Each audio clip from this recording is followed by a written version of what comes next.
Como um mercenário com diversos problemas psicológicos conseguiu fundar uma igreja e virar um pastor.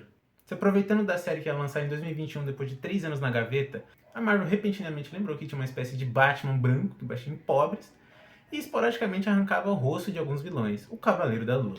Mas antes, vamos para um breve contexto. O Cavaleiro da Lua surgiu no que eu apelido da segunda leva da Marvel, que é ali nos anos 70 que a editora começou a criar diversos personagens novos, como Luke Cage, Shang-Chi, Punho de Ferro, e o nosso queridão Cavaleiro da Lua, que surge em 1975, criado por Doug Moench e Don Perlin, na revista Werewolf by Night, ou Lobisomem na Noite. Quando ele surgiu, ele era um mercenário apenas que usava um bando de bugigangas de prata que era para combater o lobisomem.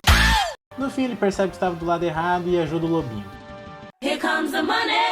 Here we go! Por algum motivo o personagem ganhou notoriedade e acabou ganhando uma revista solo nos anos 80. Agora vamos pular direto para anos do futuro, mais precisamente em 2019, na fase dos Vingadores do Jason Aaron, que, por algum raio de motivo, decidiu criar o arco, a Era de Khonshu. O motivo a gente já sabe, que é para preparar terreno para que ia ter uma série para ser anunciada, né? Enfim, é nessa história que repetidamente o Mark sai batendo diversos outros heróis, coletando seus poderes para poder cacetar o Mephisto. Isso no final descambra pro Pantera Negra indo para o Cavaleiro da Lua e terminando no aprisionamento do Khonshu em Asgard. Bom, agora falando sobre a fase em si do Jed McKay, ele já estabelece algumas coisas de cara. Após o conflito com os Vingadores estabeleceram que o Mark pode ficar livre se ele fizer um acompanhamento psicológico com a Dra. Sterman, que vira uma das novas coadjuvantes do personagem e não é a primeira terapeuta do Tonho da Lua. E eu duvido que será a última. Uma das maiores forças dessa fase foi a quantidade de personagens no núcleo do Mark. A Reese, uma jovem que é forçada a se tornar vampira e que vira secretária do Cavaleiro da Lua. O Soldado, outro jovem que se tornou um vampiro, porém um elemento muito legal é que ele é um ex-soldado da Hydra, uma coisa que é perceptível e que se arrepende. Mas os melhores personagens aqui, na minha opinião,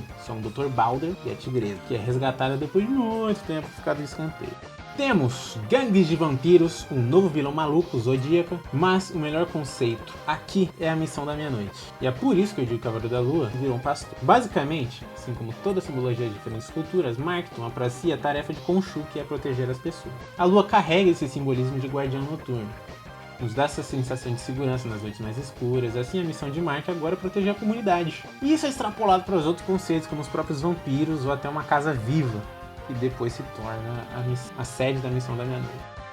Uma coisa que é comumente usada aqui é usar os personagens como um espelho do protagonista. A Reese tem o ímpeto do Mark, a vontade de fazer o bem e ajudar as pessoas. O Soldado é um reflexo do Mark do que ele foi, uma pessoa que fazia coisas ruins que precisava de uma guia ou ajuda para sair daquele mundo, por isso lhe é dado uma segunda chance. E é claro, Dr. Balder, que também é o Caçador da Lua, ou Lua do Caçador, ou Hunter's Moon, no original. Que além de ser uma passagem no período do inverno, no fim das colheitas, reflete o lado crente do Cavaleiro da Lua, aquela fé e devoção cega que ele tinha para o seu Deus. Ao longo do primeiro arco de histórias, tem passagens muito boas sobre o Mark estar usando o tempo todo a sua roupa de Senhor da Lua. Apesar dele fazer vários malabarismos, dizendo ser parte de seus rituais litúrgicos, ao fim ele finalmente se abre e mostra que é um cara que carrega um peso e uma culpa enorme. Primeiro com tudo e todos que ele perdeu, desde o seu pai, seu irmão, sua ex-mulher, filha e tantos outros amigos, e que por causa de acreditar cegamente num Deus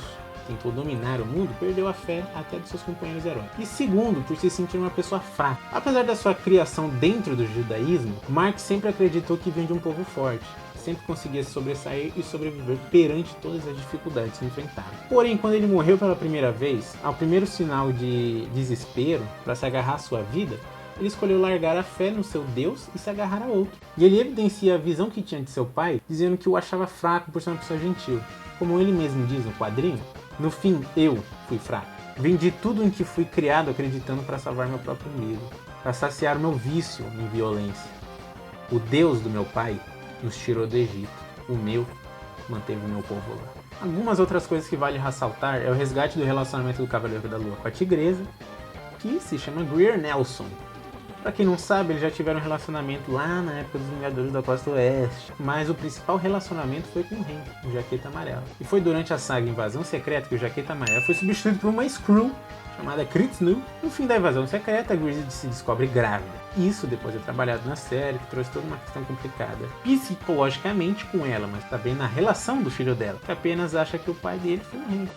No fim, quero dizer que essa fase, na minha opinião, o melhor trabalho do George McKay, que já vinha de boas histórias com a Gata Negra, mas aqui ele chega no ápice, mostrando que sabe muito bem desenvolver personagens, relacionamentos, personagens de apoio e tudo mais. Outro mérito vai para o principal desenhista, Alessandro Cappuccio, ou Alessandro Cappuccino, um desenhista italiano estreante na Marvel, que para um começo na editora é excelente, junto das cores que tornam a presença do Cavaleiro da Lua quase mágica, mérito também da colorista Rachel Rosenberg. Outra coisa relevante é que, caso você queira começar a ler o personagem e não conhece absolutamente nada sobre ele, é aqui um ótimo ponto de início para você, que reclama que é difícil começar a ler gibi de super-herói. Caso tenha gostado desse vídeo, considere se inscrever no canal, dá um like, compartilhe com seus amigos, considere acompanhar a gente em todas as nossas redes sociais, no TikTok, Instagram, Blue Sky, Twitter, se você tiver ainda. Eu pretendo trazer uma série de vídeos não só do Cavaleiro da Lua, como dos outros personagens que eu tanto gosto, como Homem-Aranha, Mulher Hulk, Thor, inclusive já estão sendo inscritos. E se eu falei alguma bobeira aqui no vídeo, ou se você tiver alguma coisa a acrescentar, comente aqui, por favor, você vai ajudar muita gente.